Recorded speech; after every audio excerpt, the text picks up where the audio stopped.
안녕하십니까. 사색 실천입니다. 아직 새벽이네요. 이른 시간인데 제가 2023년도 기준에 그 영미 그리고 유럽권 이쪽에서 유행하는 영어 속담에 대해서 말씀을 드리고 있습니다. 이번 시간에도 영어 속담을 몇 개 같이 고민해 보겠습니다.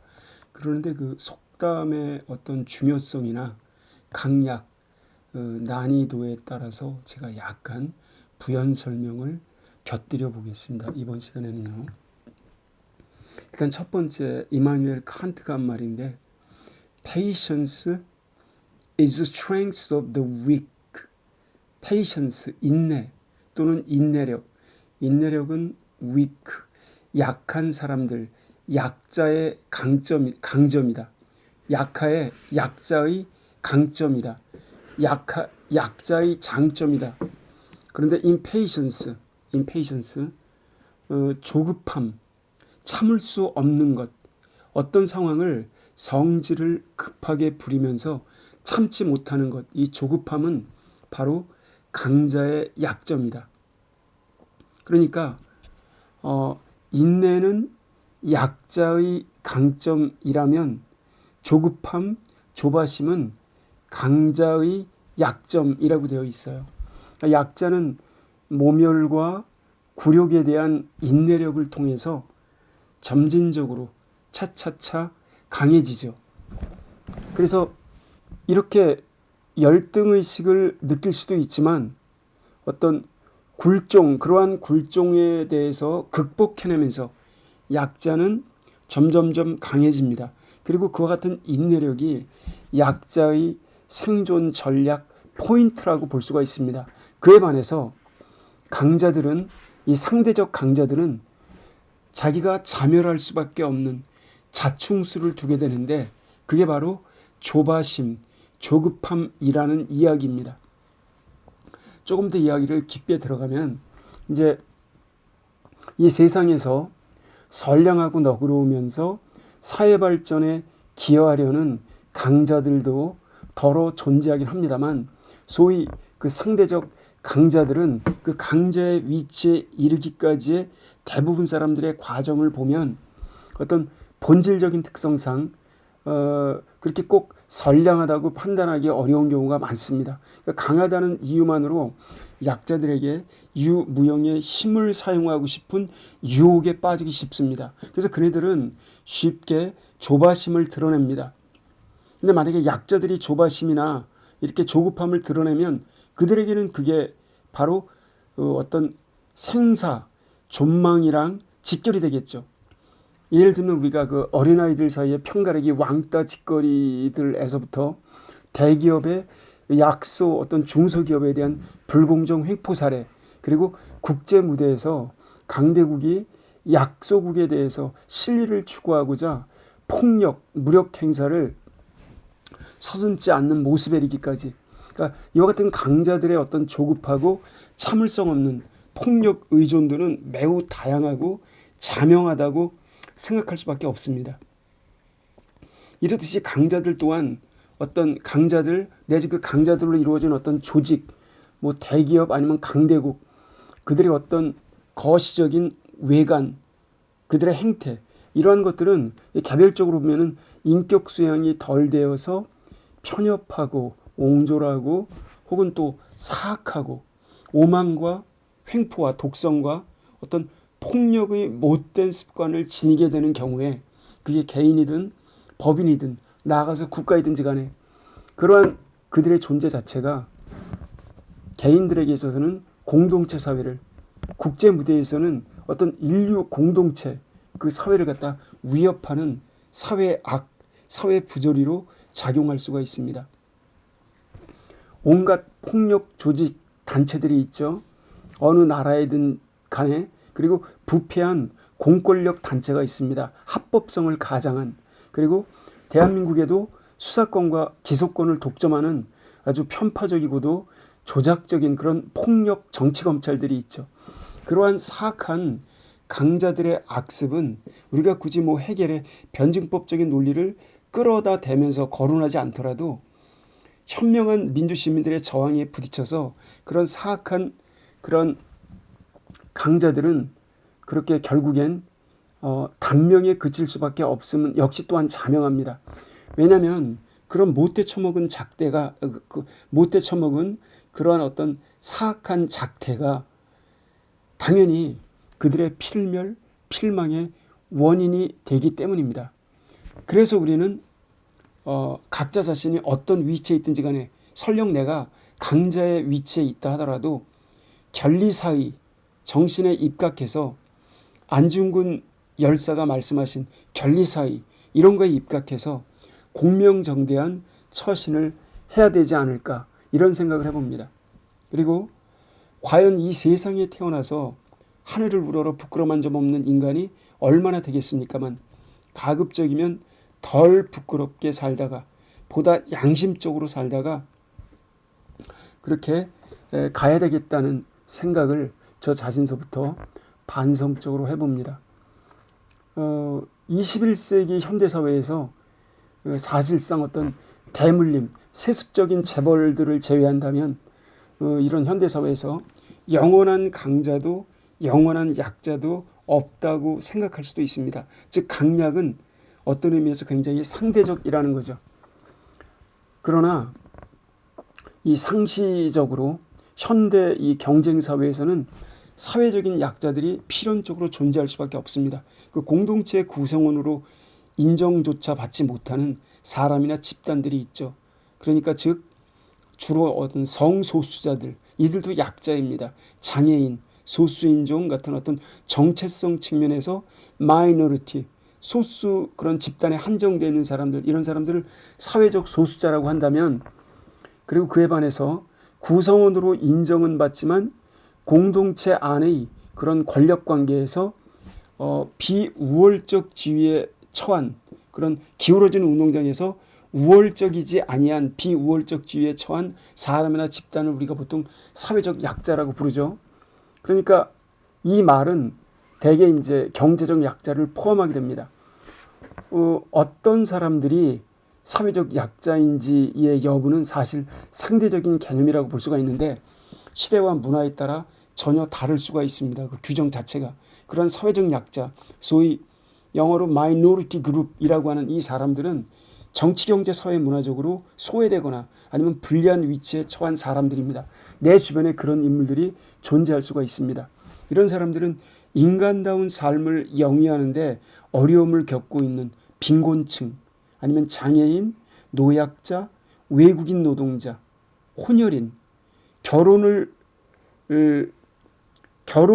해서 이민 온 사람들, 대한민국에도 왜 동남아 국가에서 온 그런 여성들이 꽤 많이 계시죠. 이런 분들, 우리가 탈북 주민, 세토민이라고 하는 북한 이탈 남한 정착 주민들, 이들도 남한 사람들에 비해서 상대적 약자라고 볼 수가 있습니다. 그리고 아까 말씀드린 성적 소수자, 그리고 비주류 문화권에 있는 마이너리티들, 그 다음에 소위 부르주아가 성 안에 자리 잡고 떵떵거리며 사는 사람들이라면 성 밖에 사는 사람들, 제도권 밖으로 흘러갈 수밖에 없는 그런 사람들, 이런 약자들이 있습니다.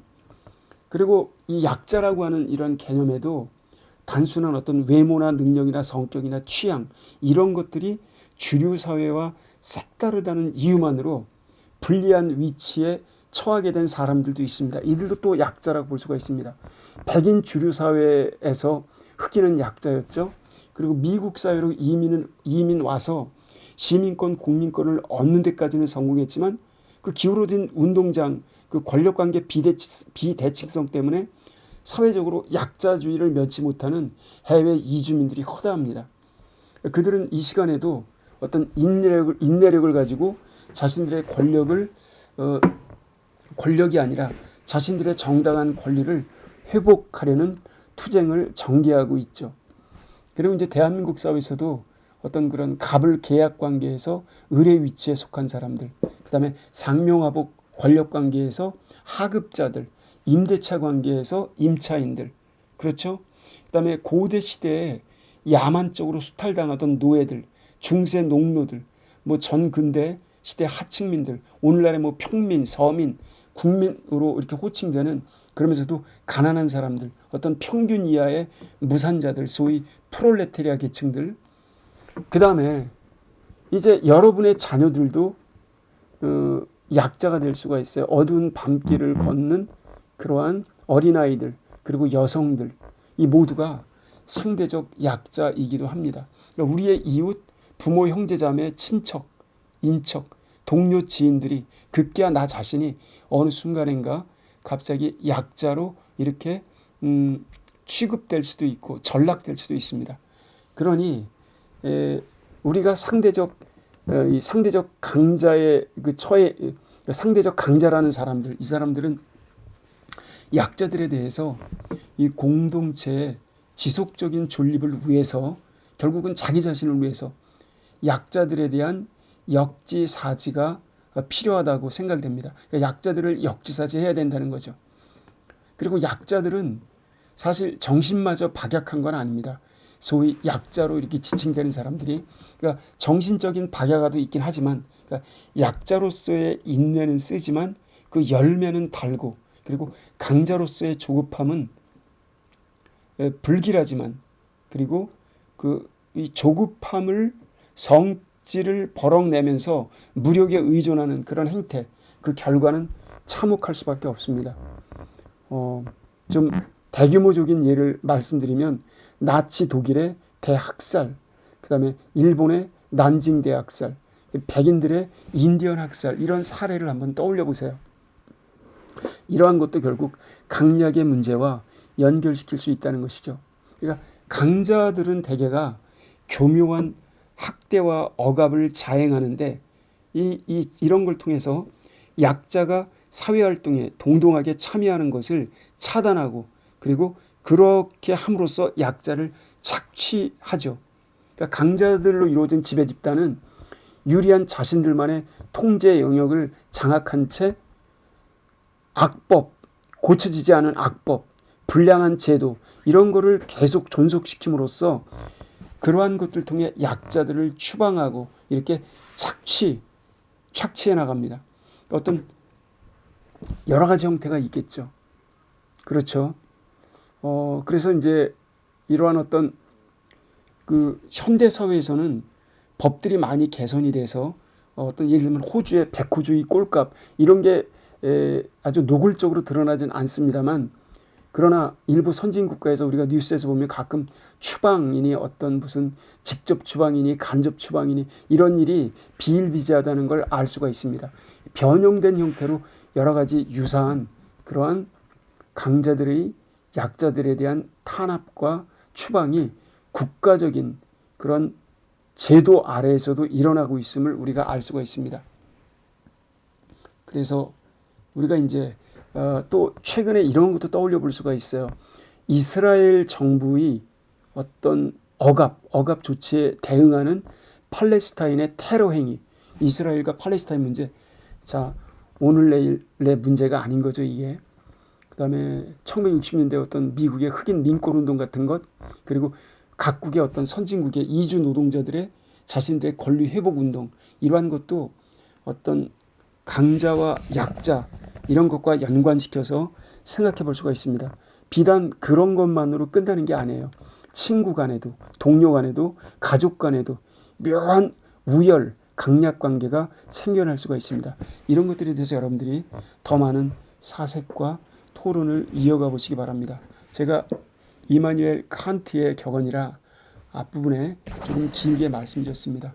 여기서의 내용은, 즉 약자는 인내력을 통해 버텨나갈 수가 있지만 강자는 그런 조급함을 통해서 패착에 이를 수 있다라고 경고를 하고 있는 칸트의 일침이라고 볼 수가 있겠습니다. 자, 그 다음 두 번째 항목, ask for help, 도움을 요청하라. Not because you are weak, 그것은 당신이 약하기 때문이 아니다. But because you want to remain strong, 당신이 여전히 계속해서 강한 상태로 남아있기를 원하기 때문이다. 자, 이 말은 얼핏 보면 좀 이렇게 어리둥절할 수가 있어요. 그러니까 도움 요청은 불명예가 아니라는 겁니다. 무수한 사람들이 자기 스스로 인생에서 독립해가는 과정에서 다양한 경로를 통해서 적절한 도움을 받아왔습니다. 인간 관계는 기본적으로 상부상조, 협동 관계입니다. 그래야 이 사회가 굴러가는 거죠. 그러나 이런 인간 세계는 아무나 도우려들지 않습니다. 스스로 일어서려는 자, 스스로 돕는 자, 자립하려는 의지를 보이고 실천하려는 자, 이들만을 바로 서도록 돕습니다. 그러니 스스로 노력하면서 주저하지 말고 일어서야 됩니다. 일어서서 필요할 때는 도움 창구를 두드려야 되는 거죠. 그게 어떤 사회적이든 국가적이든 어떤 제도이든 이웃 사람의 도움이든지 간에. 그리고 그렇게 도움을 요청하는 것은 당신의 용기이자 권리인 겁니다. 자, 도움을 요청해서 부끄러운 게 아니라는 거죠. 도움을 받고 일어서서 여력이 생길 때 기꺼이 당신도 다른 사람들을 도울 수 있는 사람이 될 수 있을 테니까요. 그렇죠, 여러분? 그 다음, If we are strong, our strength will speak for itself. 우리가 만약 강하다면 우리의 이 강함이, 우리의 장점이 누가 말을 안 시켜도 그 스스로를 위해서 대변할 것이다. 강한 사람은 스스로 드러난다는 겁니다. If we are weak, 그러나 우리가 weak, 약하다면 말들을 아무리 덧달아도 그런 말들은 of no help, helpless, 무기력하고 도움이 되지 않을 것이다. 자, 이건 존 F 케네디가 이런 말을 했습니다. 그러니까 이것도 자, 여기에서 뭐 우리가 제가 말을 뭐 길게 덧붙일 필요는 없지만, 그러니까 강한 사람은 우리가 딱 봐도 분위기로 알 수가 있다는 거죠. 이 강한 면모, 그게 정신적인 면이든 아니면 어떤 육체적인 면이든 어떤 물리적 측면이든 자기가 이렇게 강한 사람이라면 긴 말이 필요가 없다는 겁니다. 그리고 그 강함을 묵묵히 이렇게 실천해 가면서 그 포스가 드러나는 반면에 약하다면 아무리 미사여구를 동원해서 자기의 나약함을 포장하고 치장하려고 하더라도 별로 도움이 안 된다는 겁니다. 자, 이 정도로. 그 다음은 여기 보겠습니다. We don't even know how strong we are until we are forced to bring that hidden strength forward. 여기까지요. We don't even know. 우리는 심지어 알지 못합니다. 우리가 얼마나 강한지를 우리는 알지 못합니다. 우리가 be forced, 강요를 당하여 어쩔 수 없이 그 우리의 숨겨져 있는 그 강인함을 갖다가 bring forward, 앞으로 드러내도록 강요를 받을 때까지는, 자, 이때까지는 우리는 우리가 얼마나 강한지 알 수 없다는 겁니다. 숨겨진 힘을 어쩔 수 없이 끌어내도록 강요받기 전까지는. 예를 들면 in times of tragedy, 비극의 시대에, war, 전쟁이 일어나는 시대에 necessary, 공궁, 뭔가 여기 necessity라고 하는 것은 뭔가 필요하고 궁핍한 상황을 말하는 거죠. 이러한 궁핍의 시대에, 전쟁, tragedy, 재난, 전쟁, 궁핍의 시대에 people do amazing things. 사람들은 어마어마한 놀랄만한 일들을 합니다. The human capacity for survival and renewal. 이와 같은 survival, 생존과 갱신에 대한 인간의 능력은 awesome, 정말 대단합니다. great and wonderful, 이런 뜻입니다. 그래서 우리는 이렇게 어떤 상황에 닥쳐보기 전까지는 자기의 잠재력을 다 알 수가 없다는 겁니다. 그래서 앉아서 천장에 손이 닿지 않는다고 투덜대면 안 된다는 거죠. 의자에서 일어나서 누운 자에서 있지 말고 일어서서 위쪽으로 손을 뻗쳐보세요. 그래도 만약에 손이 천장에 닿지 않는다면 점프해 보세요. 그러면 손이 닿겠죠. 이렇듯이 우리들은 대개가 스트레칭 한번 하지 않고 손을 뻗쳐보지도 않고 이런 상태로 제대로 자기의 능력을 발휘하지도 아니한 채로 자신의 능력을 과소평가하기 일쑤입니다. 물론 과대평가는 착각과 패망의 지름길이 되겠습니다만 자기 자신의 잠재력에 대한 과소평가 역시 또 다른 위축과 퇴보의 지름길이라 말하지 않을 수 없습니다. 자, 그 다음요. 여기는 time is a sort of river of passing events. 시간이란 passing, 흘러가는 사건들로 이루어진 일종의 강물이다. 그리고 strong is its current. 그러한 사건의 그러한 물살은 강하다. No sooner is a thing brought to sight. No sooner than 하면 A 하자마자 B 하자라는 그런 관용 표현인 거 아시죠? 그래서 여기서 a thing, 어떤 하나의 사건이 우리의 시야에 나타나자마자 그 사건은 is swept by, 바로 물살에 의해서 휩쓸려 간다. 그리고 another, 또 하나의 사건이 takes its place, 그 자리를 차지한다. And this too will be swept away. 그렇지만 이 차지한 이 사건 역시 곧 물살에 의해서 떠내려가게 될 것이다. 자, 마르쿠스 아우렐리우스 황제가 이렇게 아주 멋진 얘기를 했습니다. 그러니까 이 이야기는 시간은 지나가는 사건들의 강물, 그러니까 시간은 역사적인 강물이라는 거죠. 그리고 그 흐름은 매우 강력하다라고 말하고 있습니다. 모든 사건들을 다 이렇게 휩쓸고 지나가고, 그리고 또 다른 사건들이 계속 이어진다라고 말할 수가 있습니다. 그러니까 인간 인생과 연관해서 말씀드리면, 인간은 너무 작은 일에 자신의 감정과 에너지를 소비하면서 연연해야 할 필요가 없다는 겁니다. 인생은 순식간에 지나가 버리니까요.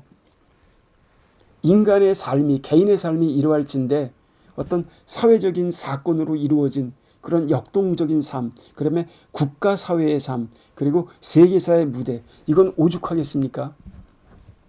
그래서 어떤 인간 현상에 나타나는 그런 자질구레한 미추, 선악, 시비판단, 이런 거에 과도하게 집착할 필요가 없다는 겁니다.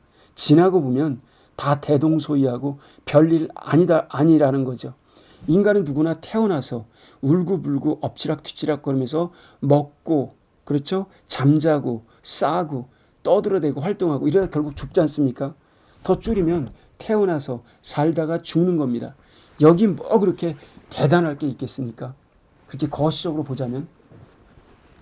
물론 내용물은 다를 수 있겠습니다만, 그래서 우리는 이렇게 태어나서 살다가 죽는 것, 특히 무엇보다 죽음을 두려워하기보다는 태어나서 살다가 누구나 죽을 수밖에 없는데 그 죽음을 맞서는 과정에서 진정한 삶을 한 번도 살다 가지 못하는 그와 같은 나의 비겁함, 나의 어떤 그러한 쪼잔함, 용기 없음, 이런 거를 오히려 두려워해야 하지 않을까, 이런 생각이 듭니다.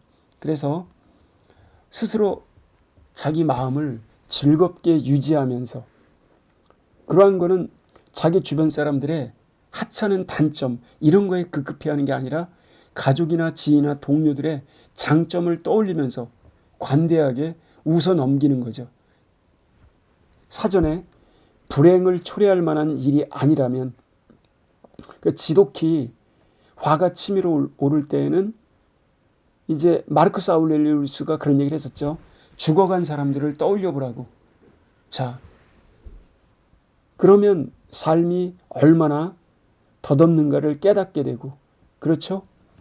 그러니까 이렇게 덧없이 살다가 끝나는 건데, 사람이 사람을 사귐에 있어서 속물근성이나 위선을 피하고 진실로 대하는 게 얼마나 소중한지 새삼스럽게 깨닫게 됩니다. 그 다음, If you have a strong belief in yourself, 여러분이 여러분 자신에 대한 강력한 신념을 가지고 있다면, 즉 강한 자신감을 갖고 있다면, in what you are doing, 여러분이 하고 있는 일에 대한, 당신 자신에 대한, 당신의 업무에 대한, 그리고 what you want to do, 당신이 하고 싶은 일에 대한, 당신의 어떤 미래 계획에 대한, 이런 것들에 대한 강력한 신념을 갖고 있다면, no adversity is too difficult to overcome. 어떠한 역경도 너무 어려워서 극복하지 못할 정도는 아니다. 자, 이렇게 멋있는 말을 했어요. 그러니까 이거는 그런 얘기라고 볼 수가 있겠죠. 그러니까 자신을 너무 자주 이렇게 의심하는 사람, 이런 사람은 심리적으로 자해나 자학을 일삼는 사람이라고 볼 수가 있습니다. 혹은 또 제대로 노력 한번 해본 적이 없는 이런 사람이라고도 볼 수가 있겠죠. 지금 비록 내가 돈도 잃고 명예도 잃고 뭐 그나마 가지고 있었던 소셜 포지션 이런 것도 잃었다 치더라도 아직 무엇인가에 도전해 보겠다는 용기가 남아 있다면 나에게, 그러면 나는, 여러분은 찬란한 인생 불사조로 남아 있는 것입니다.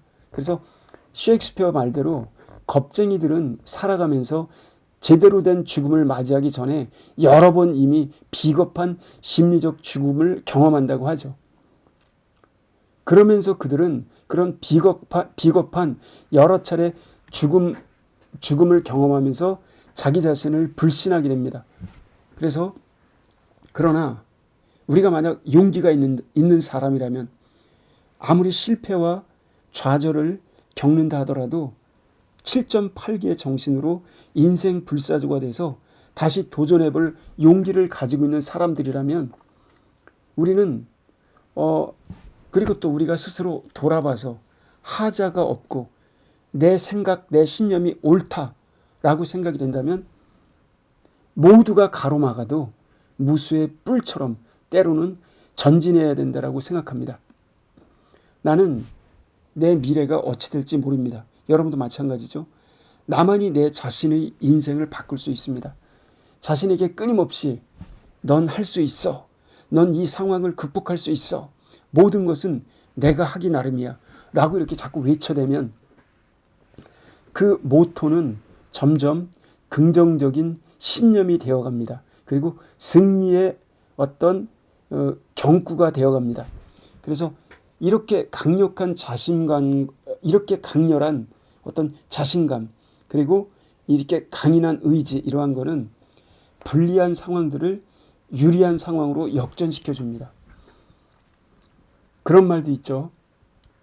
남들이 가지 않은 길에 도전하는 사람, 이런 사람들은 수많은 실패와 좌절을 겪을지라도 그 사람들은 이미 남들이 가지 않은 길에 도전했다는 것 그 자체로 삶의 의의와 삶의 묘미를 느낄 수밖에 없다.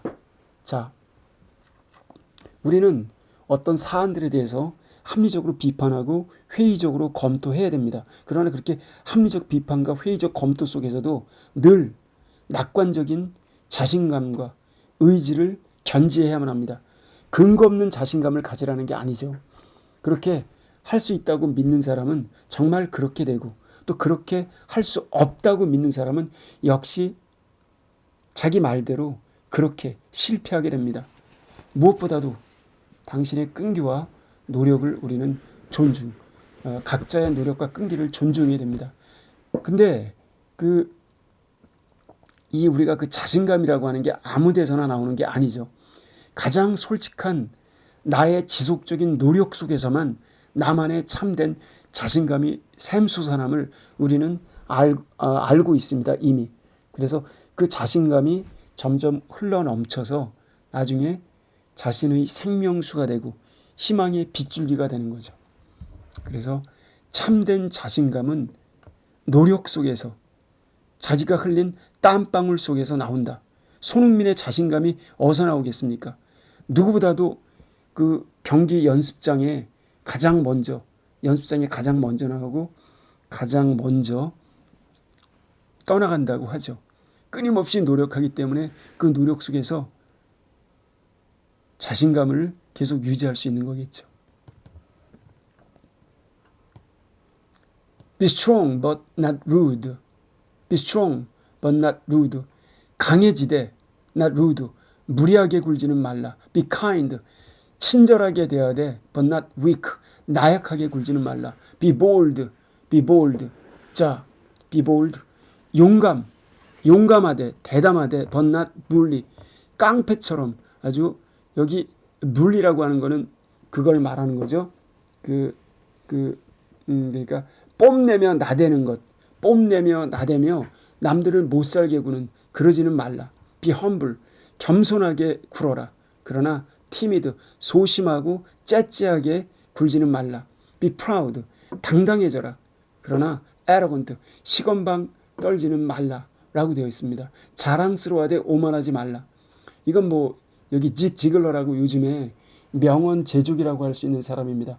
미국의 어떤 세계적인 연설가이고 자기 개발 어떤 심리적인 동기부여 분야의 전문가라고 볼 수가 있습니다. 인간이 이렇게 강해지려면 아무래도 이제 그러한 그 인격 도야, 수신의 과정을 거쳐야 되겠죠. 그리고 이 친절한 것, 친절한 게 진정한 어떤 귀족적 인간성이라고 하지 않습니까? 용기를 이렇게 지니는 것, 대담무쌍한 것, 이게 평소에는 쉬워 보이지만 막상 어떤 순간에 직면하게 되면 이 용기가 기어 들어가는 게 인지상정입니다. 그래서 용기를 바깥으로 끄집어내는 것을 연습해야 합니다. 그게 연습을 통해 점점점 굳어지게 되면 대단한 그런 삶을 살아가는 주체가 되겠죠. 이 겸손하게 구는 거, 겸손이랑 이 비겁함은, 겸손이랑 비굴함은 구분돼야 합니다. be humble, 겸손하게 굴되 그렇게 어떤 속물 근성, 그런 속물들 앞에서까지 굳이 겸손하게 굴면서 이렇게 소심하게 이렇게 나갈 필요는 없다는 생각이 듭니다. 그래서 제가 약간 혀가 꼬인 것 같습니다만 이 겸손과 비굴함을 구분할 필요가 있다는 겁니다. 그러니까 어떤 중용의 도가 필요하다는 거죠. 이 당당한 것, 자랑스럽게 행동한 것, 이런 거, 이게 자칫 잘못하면 조금만 미끄러지면 이렇게 에러건트, 시건방, 오만함, 이런 걸로 변질될 수가 있습니다. 그래서 어떤 지혜로운 삶의 태도, 처세술에 대해서 이 격언이 언급하고 있음을 알 수가 있습니다. 과유불급이라는 말을 떠올려 봅니다. 그래서 어떤 지나친 언행, 이런 것은 오히려 부족한 언행보다 못하거나 안 하는 일만 못하다, 이런 얘기 우리가 들어봤죠. 그래서 어떤 적정 수준이라는 거, 말이 되게 애매모호합니다. 그 중용의 도라는 것도 그렇습니다. 어디까지는 허용이 되고 어디까지는 결례가 되고, 이게 이 판단이 쉽지가 않습니다. 그러니까 평생 동안 자성하면서 배워야 되는 거죠. 그래서 오늘도 내일도 맹자님 말씀처럼 우리는 반성하면서 앞으로 나가야 되지 않을까, 이런 생각을 해봅니다. No matter how talented you are, that everyone is going to like you. 자, but that's life. Stay strong. No matter how talented you are. 당신이 아무리 많은 재능을 갖고 있다 하더라도, 여기 쉼표 찍어야 되는 거죠. Not everyone. 모든 사람이 바로 당신을 좋아하는 것은 아니다. 부분부정. 모든 사람이 당신을 좋아할 수는 없다. 그러나 that's life. 인생이 그러하다. 그게 바로 세상 들어가는 방식이다. 그러니 항상 강한 상태로 stay long, 약해지지 말라, 이런 말을 했습니다. 저스틴 비버라는 이 사람, 저스틴 비버는 캐나다의 싱어송라이터이자 그 멀티 악기 연주자죠. 비교적 젊은 사람입니다. 자, 이 사람이 이제 하는 얘기에 대해서 우리가 배울 점은 뭔가, 이 사람은 어떤 유명 연예인으로서 그 어떤 그 인생 현실에 대해서 핵심을 지적하고 있어요. 특정 대상, 특정 인물에 대해서 사람마다 좋고 싫음이 극명하게 갈릴 수가 있습니다. 의견이 분분하다는 거죠. 취향과 감성의 차이 때문에 당연한 겁니다. 이 각양각색은 엄연한 현실입니다. 그래서 어떤 사람, 어떤 사람의 노래, 어떤 사람의 연기, 어떤 사건, 이런 것들에 대해서 호불호, 견해가 다를 수밖에 없습니다. 나의 언행이, 나의 노래가, 나의 연기가 모든 사람을 다 만족시킬 수는 없습니다. 나의 작품이, 나의 유튜브 활동이 모든 사람을 만족시킬 수는 없습니다. 당연합니다. 세상 그 어떤 것이라도 취향이나 가치관 등등 이런 거에 따라서 좋고 싫음이 갈리고, 그리고 그러한 취향이나 가치관의 차이는 당연한 겁니다. 그래서 적당히 좋아하고 적당히 싫어하는 중간 영역도 있긴 하지만 어떤 호평과 악평이 매우 극명하게 나뉘는 경우도 허다합니다. 광적인 열성 팬이 있는가 하면 극악한 악성 팬들도 존재합니다. 인터넷상에서도, 그리고 사회생활 및 인간 관계에서도 모든 어떤 특정인이나 특정물, 특정 사안에 대해서 호불호가 엇갈립니다. 나를 싫어하는 사람들의 견해를 내가 그대로 받아들이고 관찰하되 이것 때문에 심하게 괜히 상처받지는 말라는 게 포인트입니다. 그런 악플러들의 댓글에 상처받고 나약해진다면 그 사람은 강한 면모를 유지할 수가 없습니다. 그리고 그 자기의 어떤 연기 행위나 그 가수 생활이나 자기의 어떤 지속성을 이어나갈 수가 없죠. 그래서 그 만인의 연인이 되려고 노력하는 그런 언행, 이게 꼭 좋은 것만이 아니라는 겁니다. 싫어하는 사람이 있다는 걸 전제로 깔고 그런 거에 크게 영향받지 말라는 거죠. 필연적으로 만인의 연인이 되려고 하는 사람들은 사회적인 가면인격, 즉 페르소나 이런 걸 가질 수밖에 없어요. 위성과 속물근성을 드러낼 수밖에 없는 겁니다.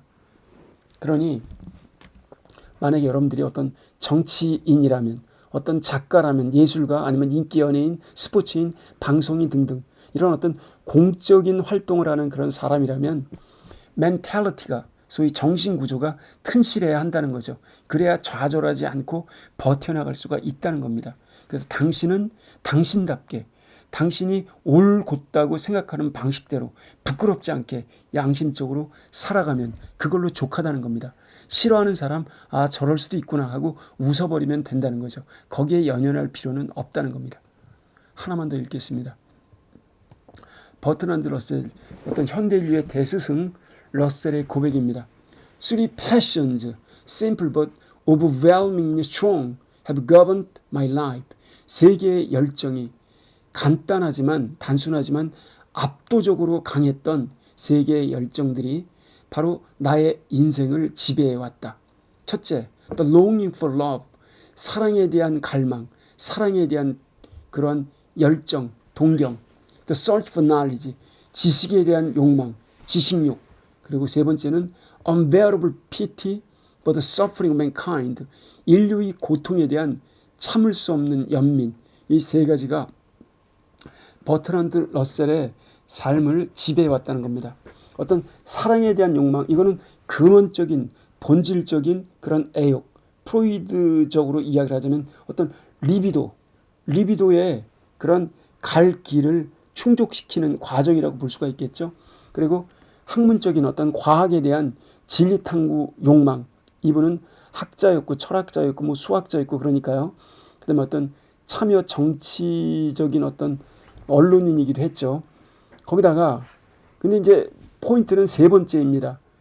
이 열려있는 이타적인 자비심, 자타불이의 각성을 통해서 자기 마음에 생기는 인류에 대한 동정심, 자비심 이런 거를 지니게 됐다는 겁니다. 흔히 어떤 도를 수행하는 과정에 있는 수행인들 아니면 학인들이라면은 누구나가 공감하면서 겪게 되는 세 가지 열정들이라고 생각하지 않을 수가 없습니다. 그래서 사랑을 통해서 인간의 오욕칠정 중에 핵심을 체험하고 그리고 학문을 통해서 인간과 세계와 자연을 바로 이해하게 되고 그리고 자비를 통해서 상호 연결되어 있는 어떤 인류 생명의 동질성 같은 것, 그런 총체성 이런 거를 깨닫게 되었다고 인류의 대스승 러셀은 고백하고 있습니다. 자, 여기까지 하고요.